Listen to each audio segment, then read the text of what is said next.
What's up, YouTube? For today's video, we're doing something a little bit different. We're doing a challenge video today, and this one is going to be against Pokemon Trainer Red. Now, we had a lot of comments on my last few videos asking for some more videos like this, and just branching out into some other series on my channel, as well keeping my old content as well. So if you want to see this sort of thing again, and let's let a comment in the comment section, maybe a like if you enjoyed it. Okay, so we got a Magikarp here. Now, Magikarp isn't very strong, especially this one, so I thought I'd make things difficult on myself and use this against Red. Now, I've got the moves Splash, Bounce, Flail, and Tackle. Now, you can actually get the move Bounce from having the Poke Walker. The Poke Walker was a little circle ball you could walk around with. I'll put a picture of it on the screen around here.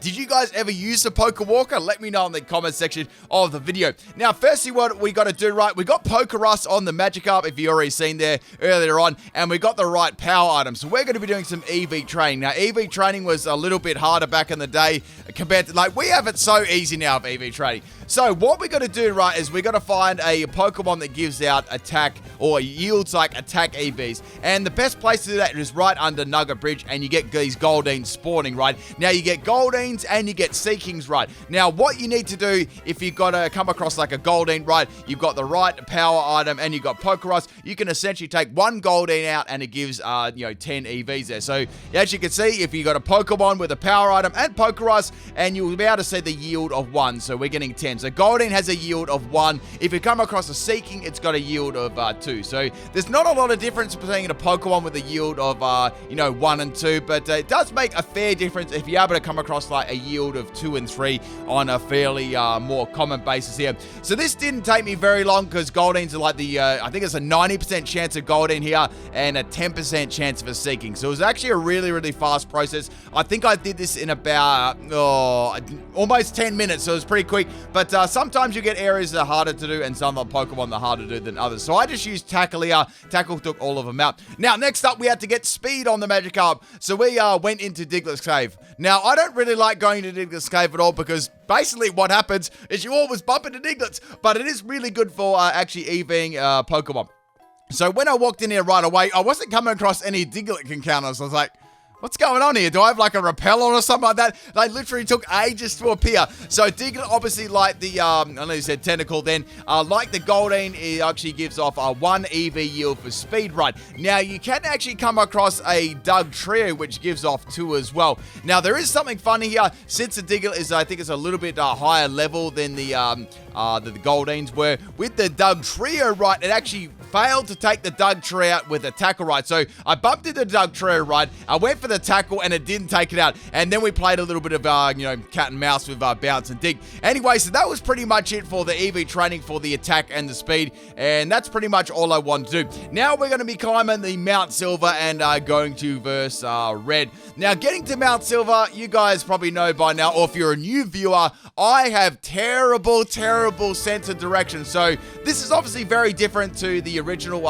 Gold, Silver, and Crystal getting up to the top. So I did get a little bit lost, but I did eventually find it on the way. By the second time, I actually remember where to go, which is like really, really good, right? So obviously I had to make this climb a couple of times because I forgot something. I had to go back to the Pokemon Center. So you only need Rock Climb and Surf and Waterfall to get to Red. But if you want to get all the items, you got to do some other things. Okay, so the first time I versed Red, I led with Kyogre, right, to get rid of the Hail with Drizzle, which I thought was really smart. Then I tried to do some shenanigans with the Mawile and Sword Dance and Baton Pass, and the Pikachu was hitting really, really hard, and it actually wrecked me. So I had to go back into the grass and try a different strategy. So with the Magikarp, right, I thought maybe I should get Magikarp all the way down to like 1 health, right? And then I wouldn't have to rely on like a Focus Sash or anything like that. I'd be at full power like right away, and then I wouldn't get paralyzed or anything like that. So I got this level 4 Pidgey to get me there, and I went back and had a try again. This time I bought a Gliscor with Sword Dance and Baton Pass because it was a lot bulkier,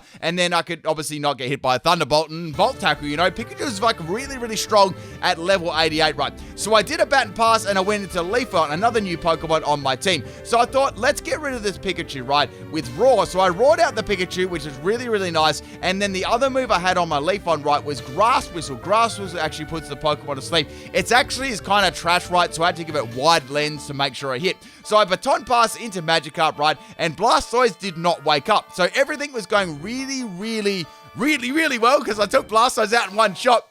and the rain was falling. I had the Swift Swim activated. Everything was actually going dandy. So then the Pikachu came back and it's like, okay, this is going to be easy. I can nearly take Pikachu out with, well, Tackle does a fair bit of damage to it at +6s, right? So then Pikachu has Quick Attack. I'm like, no, no, I forgot that it had Quick Attack all along. And I was like, man, how could this happen to me?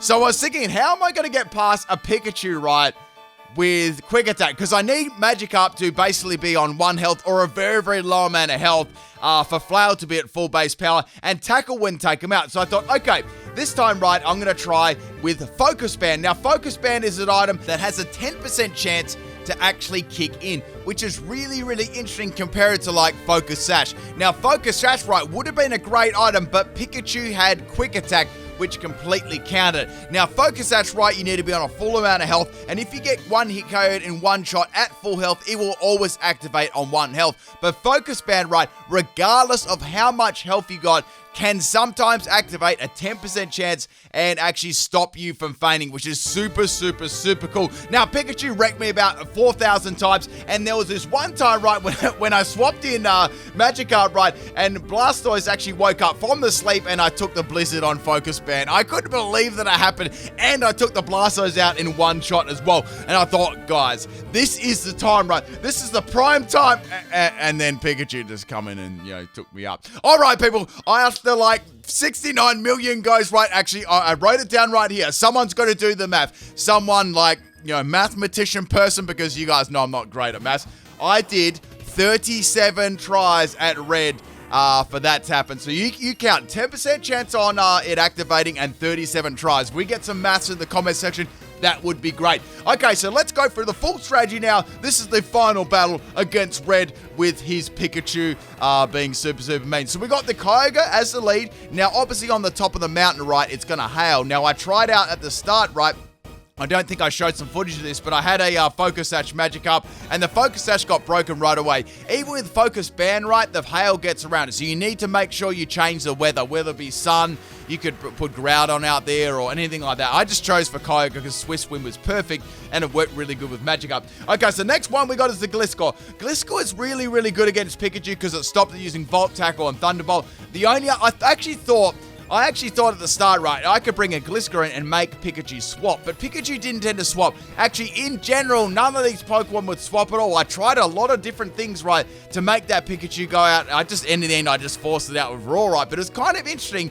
I tried many, many things. Now, we got the Sword Dance here on Gliscor, Sword Dance and Baton Pass. Now, there was something interesting too. I was going to actually use Smeargle as well. I forgot to mention this, but Smeargle was just not bulky enough because Pikachu actually has a light ball attached to it too, so it's very, very powerful. I mean, it's level 88, so it's doing a lot of damage. Okay, so we got 3 Sword Dances up now, and we're going to pass those, attack boosts off to the Magikarp. And the thing about Iron Tail too, it can actually drop your defense. I forgot to say that too. Also, it's a little bit shaky and actually. Now, the other move I had on Gliscor as well was Sand Attack. That sort of helped out some of my other Pokemon as well, like Leafon and stuff like that. So I went for a couple of Sand Attacks, and then I could swap into Leafon.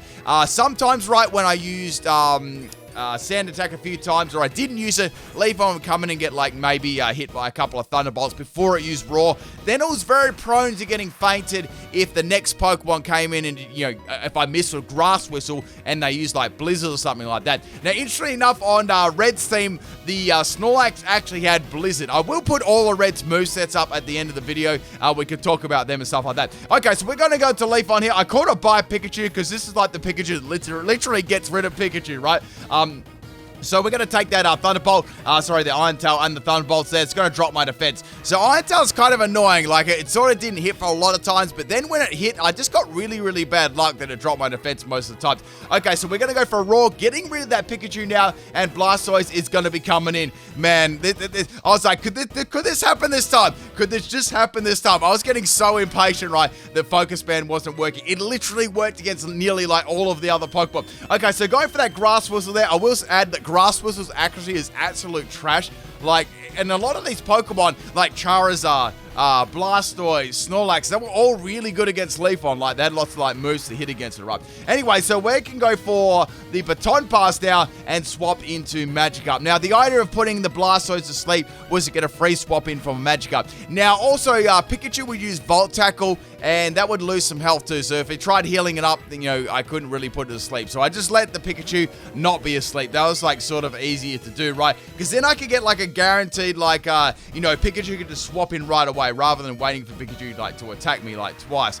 Okay, so we got the Magikarp here. We're going to be going for the Flower now. I've already taken out Blastoise. These Pokemon are really, really bulky as well. Like, Blastoise, like, it's a bulky Pokemon in itself, right? I know he's got Snorlax as well, and Lapras. These Pokemon are really, really tanky. Now, Lapras also has Shell Armor too, which stops any crits. I was actually thinking of getting critical hits on Tackle, but that didn't work either. Like, some of the Pokemon actually lived. Okay, people. The moment of truth you've been waiting for. Red finally sends out his Pikachu for like the 69th time. I'm waiting here in anticipation. It uses Quick Attack on the Magikarp, and finally the Focus Band kicks in, and Magikarp does not faint. Man, you could just see the tears flowing down my eyes right now. I was so happy. Okay, well, Pikachu basically goes down to nearly any move. I think it just lives a Tackle, unfortunately. And down goes little Pikachu. Now, I was actually worried there that Static might actually go off too, because it actually has the ability Static, and it could paralyze me, and then I'd have to start the whole thing over again. Okay, so the next Pokemon is the Venusaur. We got 4 more Pokemon to go. And like I said, all of its team, aside from Pikachu, were like really, really tanky Pokemon.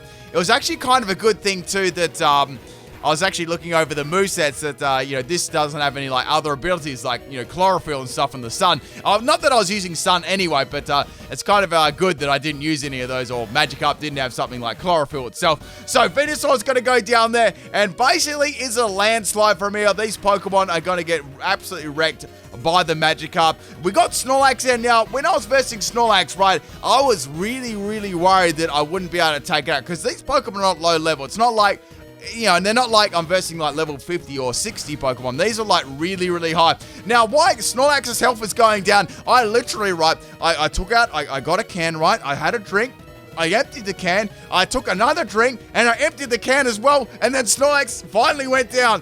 If you could remember the days if anyone did versus a Blissey, the health stat on that would take a very, very long time. Okay, now we're up to Lapras there. As I mentioned before, Lapras has the ability Shell Armor. That means you can't crit it. I did have a strategy of actually passing on, like, Focus Energy and critting as well, but that was sort of like, and it was sort of pointless with Lapras being around. So going for a Flower once again, and Lapras isn't a Pokemon with like a small amount of health either.